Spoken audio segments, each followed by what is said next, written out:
गं गणपते नमः। आप सभी का आपके अपने चैनल पर बहुत बहुत स्वागत है।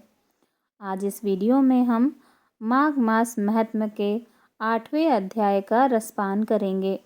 सबसे पहले हम गणेश जी की वंदना करेंगे। ओम गजाननं भूतगणादिसेवितं कपितजम्बूफलचारुभक्षणं उमासुतं शोकविनाशकारकं नमामि विघ्नेश्वर पादपंकजम। बोलिए गणपति गजानन महाराज की जय। यमदूत कहने लगा कि तुमने बड़ी सुंदर बात पूछी है। यद्यपि मैं पराधीन हूँ, फिर भी तुम्हारे स्नेहवश अपनी बुद्धि के अनुसार बतलाता हूँ। जो प्राणी काया, वाचा और मनसा से कभी दूसरों को दुख नहीं देते, वे यमलोक में नहीं जाते। हिंसा करने वाले वेद, यज्ञ, तप और दान से भी उत्तम गति को नहीं पाते। अहिंसा सबसे बड़ा धर्म, तप और दान ऋषियों ने बताया है।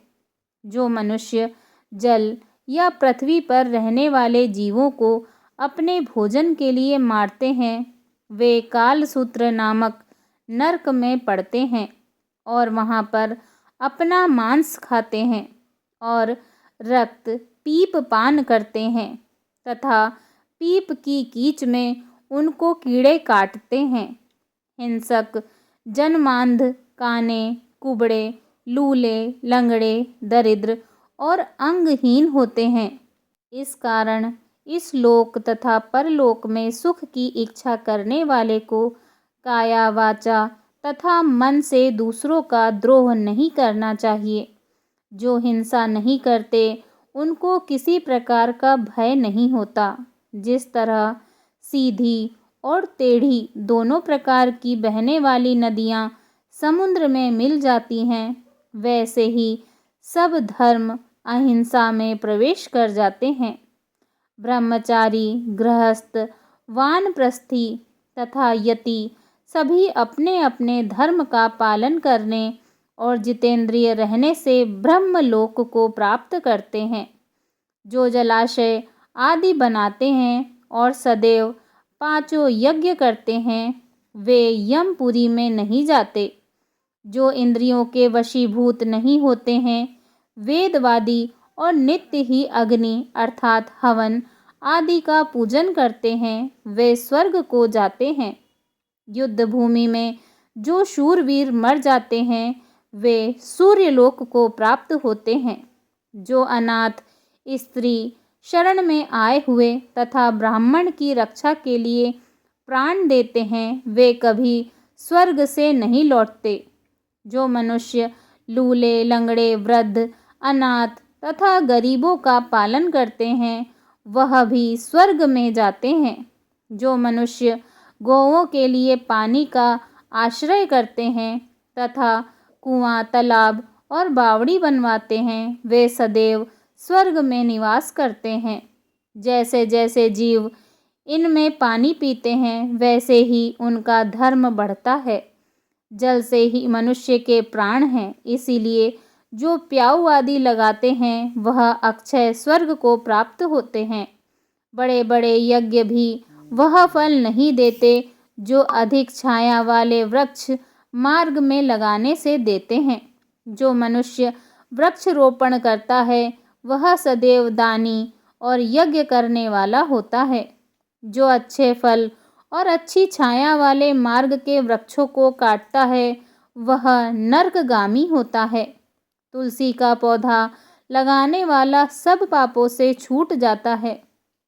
जिस घर में तुलसी वन है, वह घर तीर्थ के समान है और उस घर में कभी यमदूत नहीं जाते। तुलसी की सुगंध से पितरों का चित्त आनंदित हो जाता है और वे विमान में बैठकर विष्णु लोक को जाते हैं। नर्मदा नदी का दर्शन, गंगा का स्नान और तुलसी दल का स्पर्श, यह सब बराबर बराबर फल देने वाले हैं। हर एक द्वादशी को ब्रह्मा भी तुलसी जी का पूजन करते हैं।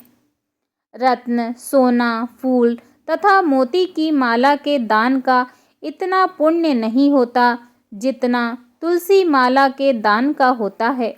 जो फल आम के 1000 और पीपल के 100 वृक्षों को लगाने से होता है, वह तुलसी के एक पौधे के लगाने से होता है। पुष्कर आदि तीर्थ, गंगा आदि नदी, वासुदेव आदि देवता सब ही तुलसी में वास करते हैं। जो एक बार, 2 या 3 बार रेवा नदी से उत्पन्न शिव मूर्ति की पूजा करता है अथवा स्फुटिक रत्न के पत्थर से आप निकले हुए शिव मूर्ति, तीर्थ में, पर्वत या वन में रखी हुई शिव मूर्ति की पूजा करता है और सदैव ओम नमः शिवाय का जाप करता है, वह शिवलोक को जाता है। भगवान शिव की पूजा के समान पापों को नष्ट करने वाला तथा कीर्ति देने वाला 3 लोक में और कोई काम नहीं है। जो शिवालय स्थापित करते हैं वे शिवलोक को जाते हैं।